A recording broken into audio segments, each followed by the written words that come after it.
भारत में स्थित भगवान श्री कृष्ण की भूमि श्रीधाम वृंदावन युगों से तीर्थ स्थान के रूप में प्रसिद्ध है। इसी पावन भूमि में स्वयं भगवान श्री कृष्ण ने प्रकट होकर यमुना तीर पर स्थित वनों में गोपाल वेश धारण कर अपना अप्राकृत लीला विलास किया था तथा यहीं 5000 वर्ष बाद श्री कृष्ण भक्तों ने श्री कृष्ण की उपासना के लिए मंदिरों की स्थापना की। इन्हीं में से एक श्री राधा दामोदर मंदिर में परम पूज्य श्रीमद् भक्ति वेदांत स्वामी प्रभुपाद ने 12 वर्ष तक निवास कर प्राचीन वैदिक शास्त्रों का संस्कृत से अंग्रेजी में अनुवाद किया। उसके बाद 1965 में अपने गुरुदेव की आज्ञा के पालन के लिए अपने ग्रंथों तथा हरे कृष्ण मंत्र को लेकर श्रील प्रभुपाद न्यूयॉर्क नगर पहुंचे। अंतरराष्ट्रीय कृष्ण भावनामृत संघ की स्थापना कर उसके आचार्य के रूप में श्रील प्रभुपाद ने अपने शिष्यों को श्रीधाम वृंदावन के भक्ति पथ का अनुसरण कर आदर्श कृष्ण भक्ति भावित समाज का व्यावहारिक प्रदर्शन करने वाले भक्त समाज की स्थापना की प्रेरणा दी। पाश्चात्य जगत के लिए यह एक नया सीमांत था, आध्यात्मिक सीमांत।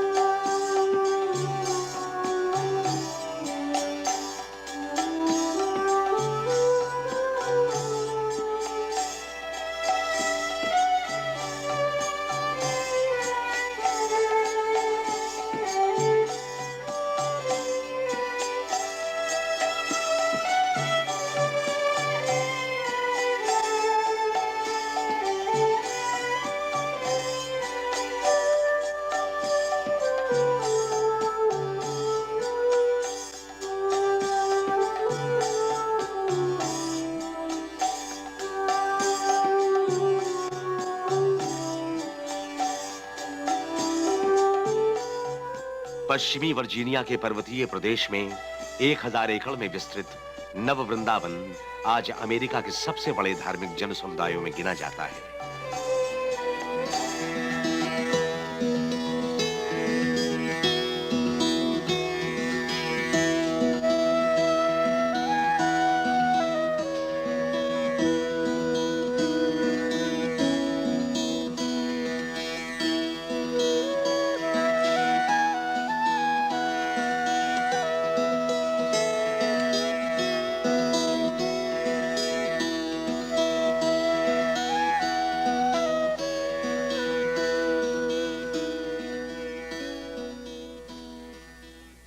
श्रील प्रभुपाद के प्रारंभिक शिष्यों में से एक श्री कीर्तनानंद स्वामी को श्रीधाम नव वृंदावन के निर्माण का विशेष कार्यभार सौंपा गया। I first came here in 1968. I was alone. Kirtanananda स्वामी बताते हैं, मैं यहाँ सर्वप्रथम 1968 में आया। मैं अकेला ही था। एक जीर्ण कुटिया में मेरा निवास था। मुझे स्मरण है, उसकी दीवारों के छिद्रों से बाहर देखा जा सकता था। गर्मी के मौसम में 2-3 भक्त मुझसे आ मिले तथा हमने स्थान का पुनर्निर्माण तथा बगीचे लगाना प्रारंभ किया। पहले सर्दी की अपेक्षा गर्मी में अधिक भक्त यहाँ रहते थे। अब वो समस्या नहीं है क्योंकि हमारे भक्त अत्यंत दृढ़ हो गए हैं। मेरे विचार से श्रीधाम नव वृंदावन का विकास सभी के लिए दर्शनीय है। प्रारंभिक परिश्रम के परिणाम अब प्रकट हो रहे हैं। We can come to this holy spot, see his transcendental form and dance in ecstasy. Shri Krishna की कृपा हमें हर दिन प्राप्त होती है। इस पुनीत स्थल पर आकर तथा उनके सच्चिदानंदमय श्री विग्रह का दर्शन प्राप्त कर हम भक्ति भावोन्मत्त होकर नृत्य करते हैं। श्रील प्रभुपाद की ये भावना थी कि एक ऐसा स्थान होना चाहिए जहां हम भगवान श्री कृष्ण की अप्राकृत क्रीड़ाओं का लीला विलास के उत्सव का आयोजन कर सकें। मैंने उनसे बहुधा जिज्ञासा की कि आपकी इच्छा में हमें क्या करना चाहिए, और वे कहते हैं, मैं केवल यही चाहता हूं कि तुम सब सदा हरे कृष्ण मंत्र का कीर्तन करते हुए प्रसन्न रहो। अतः उनके कृपा प्रसाद से उनके अभिप्राय की अनुभूति हमें होने लगी है। मानव जीवन सरल वृत्ति और उच्च विचार के लिए है। यहाँ कृष्ण भक्त अत्यंत सरल जीवन यापन कर रहे हैं किंतु भगवान श्री श्री राधा वृंदावन चंद्र को हम सर्वस्व अर्पण करने का प्रयत्न करते हैं। श्री कृष्ण की सेवा में जो कुछ भी अर्पण किया जाए वो थोड़ा ही होगा।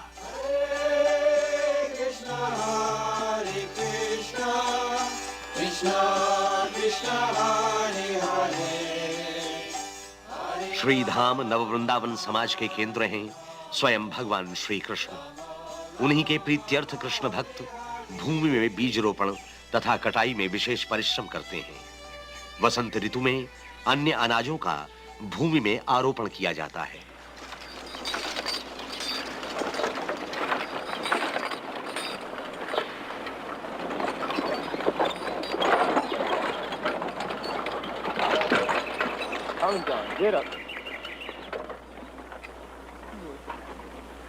भगवान श्री कृष्ण ने गीता में कहा है, समस्त जीव अन्न पर आश्रित हैं।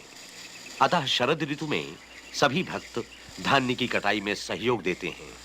वर्ष भर में कृष्ण भक्त 350 टन गेहूं, जौ, कॉम्फ्रे और अल्फाल्फा एकत्र कर लेते हैं, जो उनकी तथा गोधन की आवश्यकता से अधिक है। अनेक मील यात्रा कर कार्य करने के अनंतर कुछ धन कमाकर कृत्रिम जीवन स्तर बनाए रखने के स्थान पर ये भक्त इस भगवत परायण तथा आत्मनिर्भर भक्त समाज में रहना श्रेष्ठ समझते हैं। यहाँ श्री कृष्ण ही एकमात्र स्वामी हैं तथा उन्हीं के लिए श्रम किया जाता है। इस अन्न को पीसकर आगामी शीतकाल के लिए 3 भंडारों में इकट्ठा किया जाता है। सेब, नाशपाती, अंगूर तथा अन्य फल जंगली रूप से श्रीधाम नव वृंदावन में सर्वत्र उगते हैं। भक्तों का अनुभव है कि अन्न, फल, शाक तथा दूध उनकी संपूर्ण आर्थिक समस्या का अत्यंत सरलता पूर्वक समाधान कर देते हैं। अतः सरल जीवन और उच्च विचार ही नव वृंदावन धाम का आदर्श है। श्री कीर्तनानंद स्वामी इसकी व्याख्या करते हुए कहते हैं, Krishna means for all of us to be happy, to be self-sufficient. हमारे लिए श्री कृष्ण चाहते हैं कि हम प्रसन्न रहें तथा आत्मनिर्भर बनें।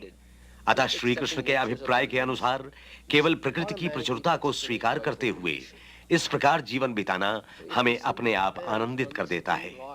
भगवान श्री कृष्ण पर तथा भूमि, गोधन और परिश्रम के रूप में उन्होंने जो प्राकृतिक व्यवस्था की है उस पर निर्भर रहकर सफलता पाना हमारे लिए निश्चित है। Krishna Krishna Hare Hare Hare Rama Hare Rama Rama Rama Hare Hare Hare Krishna Krishna Krishna Hare Hare Hare Rama Hare Rama Rama Rama। Shri Krishna ने कृपा पूर्वक आनंदमय जीवन के लिए प्रत्येक आवश्यक सामग्री प्रदान की है। कृतज्ञतावश कृष्ण भक्त धरती की उदारता के उपहार श्री कृष्ण को पुनः समर्पित कर उनके दिव्य नामों का संकीर्तन करते हैं।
नव वृंदावन धाम तथा विश्वव्यापी अन्य कृष्ण भावनामय केंद्रों में श्रील प्रभुपाद ने तरुण भक्तों के लिए गुरुकुलों की स्थापना की है। बालक अन्य आवश्यक विषयों के साथ संस्कृत और वैदिक शास्त्रों का भी अध्ययन करते हैं। भगवान श्री कृष्ण गीता में कहते हैं कि जड़ और चेतन, नाशवान और नित्य में भेद का ज्ञान राजविद्या है। अतः श्रील प्रभुपाद की इच्छा है कि प्राकृत विषयों के अध्ययन के साथ ही ये बालक बालिकाएं भगवत प्रेम की शिक्षा भी ग्रहण करें। When Lord Krishna went ahead to a distant place in order to see some specific scenery, यहाँ छोटे छोटे कृष्ण भक्त भगवान श्री कृष्ण की अद्भुत लीलाओं की कथा का श्रवण कर रहे हैं। No, let me be first. Let me be first to touch Krishna. No, let me be first to touch Krishna. Like that. They were trying to be the first to touch Krishna because they liked him so much. Some of them played on their flutes. Let's hear the cowherd boys' flutes.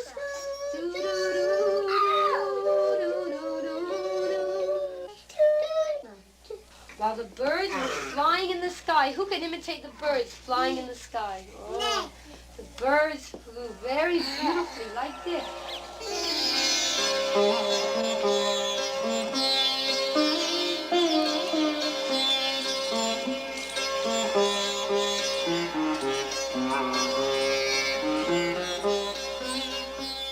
नव वृंदावन के वनों में बालक श्री कृष्ण की बाल लीलाओं का अभिनय करते हैं।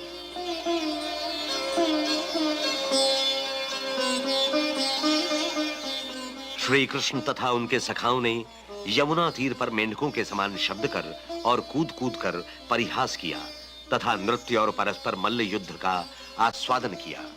इस प्रकार श्री कृष्ण ने अपने साथ क्रीड़ा में संलग्न गोप बालकों तथा गोवत्सों को पूर्ण अप्राकृत आनंद प्रदान किया। पुण्य कर्मों की विपुल राशि का उपार्जन करने के बाद ही इन बालकों को स्वयं भगवान श्री कृष्ण का सान्निध्य प्राप्त हुआ था। वृंदावन वासियों के परम सौभाग्य का अनुमान कौन कर सकता है?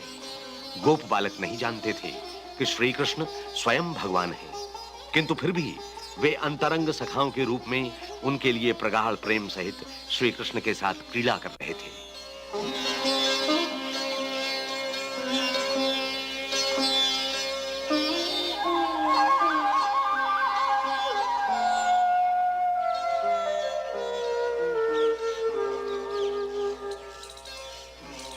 इस प्रकार अपने सखाओं के साथ श्री कृष्ण ने कुसुम, वृक्ष और गोचारण भूमि से परिपूर्ण श्रीधाम वृंदावन के सुरम्य वातावरण का आस्वादन किया।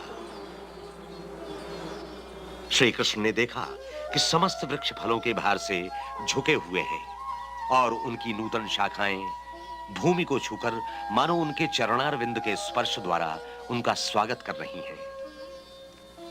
श्री कृष्ण द्वारा परिपालित गायों के विविध नाम थे तथा श्री कृष्ण उन्हें प्रेम पूर्वक संबोधित करते।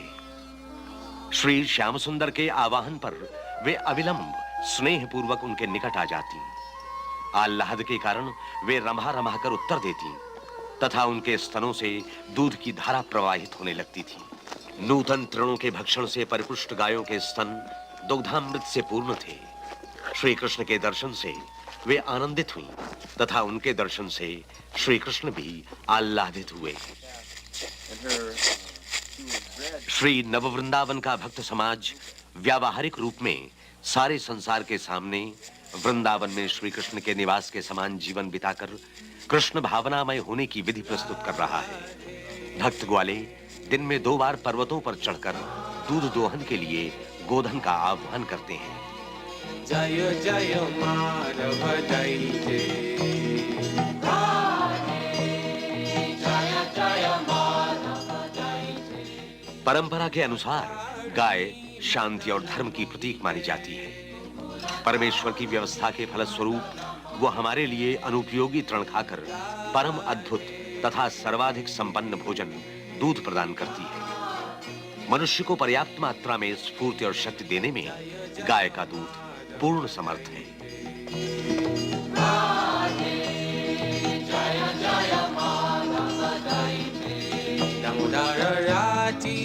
वदन वेशे हरिनिस्कुत वृंदा विपिनेशे, वदन वेशे हरिनिस्कुत वृंदा विपिनेशे। कृष्ण भावनामय दर्शन के अनुसार मनुष्य को अपने शरीर के लिए निरपराध पशुओं का वध करने की आवश्यकता नहीं। ऐसी क्रूरता उसके सूक्ष्म भावों तथा दयामय गुणों का विनाश कर देती है। गोधन संरक्षण से प्राप्त सुख का ज्ञान भले ही लोगों को न हो, किंतु प्रकृति के नियमानुसार वह अकाट्य सत्य है। गोधन में निरंतर वृद्धि भी होती रहती है। गाय बछड़े के बिना दूध नहीं देती। यहां एक ग्वाल भक्त अंबिका गाय को वत्स प्रजनन में सहायता दे रहा है। अगर वो नहीं होता तो गाय के लिए ये एक दीर्घ तथा कष्टपूर्ण कार्य होता। वह स्वस्थ बछड़ा एक बैल बना और उसका नाम गोविंद रखा गया। 1 वर्ष के भीतर ही गोविंद तथा अन्य तरुण बैलों को भूमि जोतने की शिक्षा दी जाएगी। नॉटिंघम विश्वविद्यालय के कृषि विद्यालय द्वारा संचालित हाल के एक निरीक्षण के अनुसार ग्वालों के स्नेहपूर्ण व्यवहार का उत्तर गायें अन्य गायों की अपेक्षा अधिक दूध देकर देती हैं। श्री नववृंदावन धाम में प्रत्येक गाय तथा बछड़े पर व्यक्तिगत ध्यान दिया जाता है। नववृंदावन के गोधन की गणना पश्चिमी वर्जीनिया की सर्वोत्तम गायों में है। वहां के गोधन में ब्राउन स्विस, जर्सी, होल्स्टेन तथा गर्नसे नामक गायें सम्मिलित हैं। प्रत्येक गाय से प्राप्त दूध का पूरा ब्यौरा रखा जाता है। अंबिका एक दिन में 12 गैलन तक दूध दे सकती है।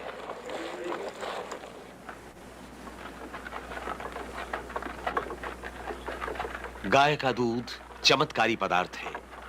श्री कृष्ण भक्ति भावित बनने में सहायक, बुद्धि के सूक्ष्म तंतुओं के पोषण के लिए अनिवार्य समस्त प्रोटीन और विटामिन इसमें समाविष्ट रहते हैं। कृष्ण भक्त के भोजन का तो प्रधान आधार ही है। दूध का मंथन कर कृष्ण भक्त मक्खन बनाते हैं तथा विविध मिष्टान्नों का निर्माण करते हैं। मक्खन को उबालकर विशुद्ध करने से घी बनता है। गेहूं की इन पूरियों की भांति घी में अनेक पदार्थ बनाए जाते हैं।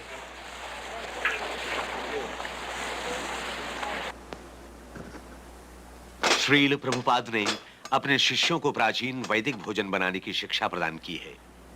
समस्त भोज्य पदार्थ पूर्णतः निरामिष होते हैं। मांस, मछली और अंडों का प्रयोग कभी नहीं किया जाता।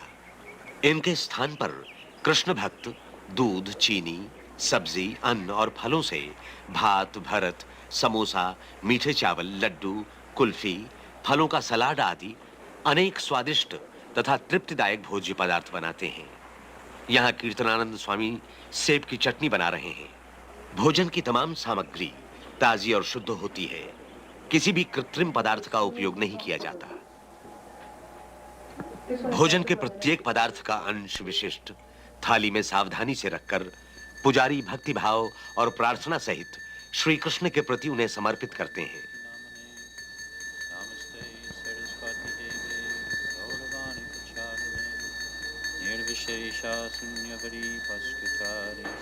इस अर्पण के बाद भोजन को प्रसाद कहा जाता है, जिसका अर्थ है श्री कृष्ण की विशिष्ट कृपा। हरे कृष्ण आंदोलन के अन्य सभी मंदिरों की भांति श्रीधाम नववृंदावन में भी प्रत्येक रविवार को प्रीति भोजन का आयोजन होता है, जिसमें अतिथियों को आमंत्रित किया जाता है।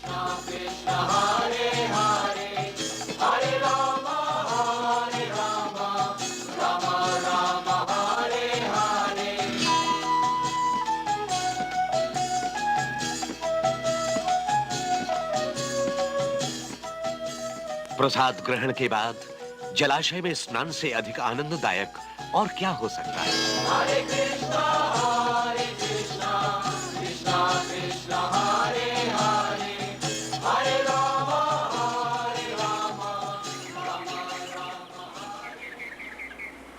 अपनी विशिष्ट प्रवृत्तियों के अनुसार कृष्ण भक्त श्री कृष्ण की सेवा करते हैं।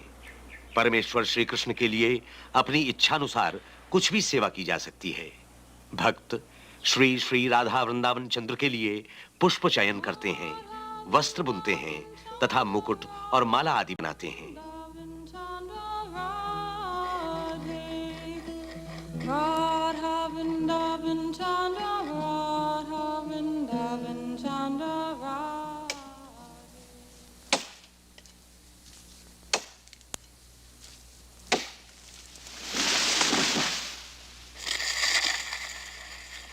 बैलों की सहायता से वे जंगली भूमि को कृषि और निर्माण के लिए साफ करते हैं। लकड़ी शीत ऋतु में जलाने के काम आती है।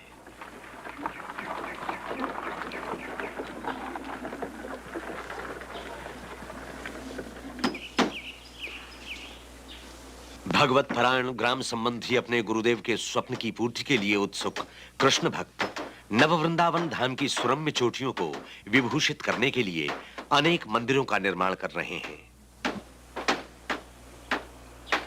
बहुत शीघ्र इस पावन भूमि के सभी भागों से मंदिरों की मंगलमयी शंखध्वनि सुनाई देगी। इन मंदिरों के श्रृंगार के लिए भक्त लकड़ी की नक्काशी, कांच चित्रण, चांदी का पानी चढ़ाना, वास्तुशिल्प, चित्रकारी, संगमरमर तराशना और गृह निर्माण की कलाओं में निपुणता प्राप्त कर रहे हैं।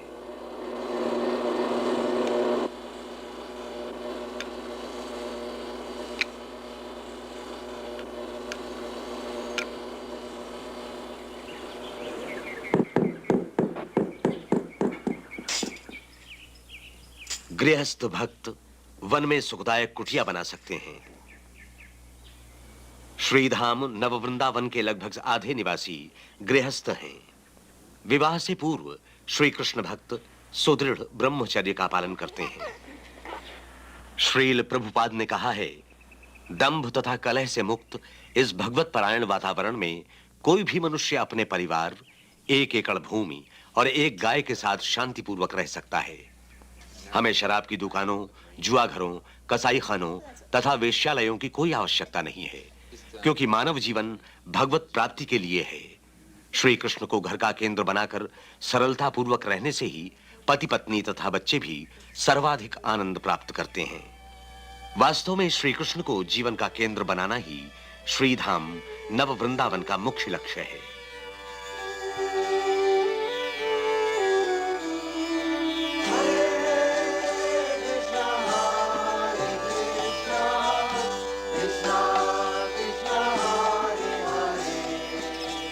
Everything belongs to Krishna. Nothing is ours. Shri Kirtanananda स्वामी कहते हैं, सभी कुछ श्री कृष्ण का है, हमारा अपना कुछ भी नहीं। एक बार मंदिर में पधार कर श्री कृष्ण की माधुरी का दर्शन कीजिए। श्री कृष्ण पूर्ण ऐश्वर्य, यश, सौंदर्य, ज्ञान, शक्ति और त्यागमय हैं तथा श्री कृष्ण के प्रति सर्वस्व समर्पण करते हुए हमें इस सत्य की अनुभूति होती है।